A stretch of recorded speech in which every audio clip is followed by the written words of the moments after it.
بسم اللہ الرحمن الرحیم۔ اللہم صلی علی سیدنا مولانا محمد وبارک وسلم وصلی علیہ۔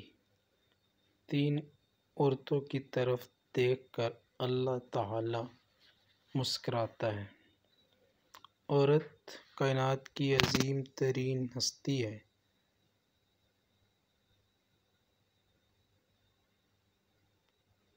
اور اس عظیم ترین ہستی کو جو عزت، تحفظ، محبت، مقام اور حقوق اسلام نے عطا کیے، کسی اور مذہب میں اس کی کوئی نظیر نہیں ملتی۔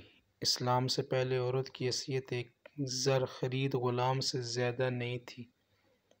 اس کا نہ کوئی حق تھا، نہ عزت، نہ مقام۔ بیٹیوں کو پیدا ہوتے ہی زندہ دفن کر دیا جاتا تھا۔ پھر دین اسلام کی روشنی پھیلی۔ نبی کریم صلی اللہ علیہ وسلم نے لوگوں کو عورت کا مقام و مرتبہ بتایا۔ تین عورتوں کی طرف دیکھ کر اللہ تعالی مسکراتے ہیں۔ پہلی خوبی پردہ ہے۔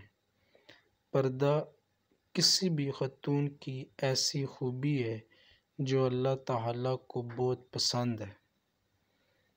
دوسری خوبی جو اللہ کو بہت زیادہ پسند ہے وہ ہے کہ اپنے شوہر سے ٹوٹ کر محبت کرنا۔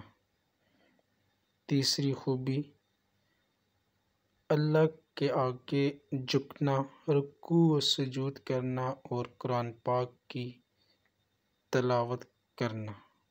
اللہ تعالی ان عورتوں کو دیکھ کر خوش ہوتے ہیں۔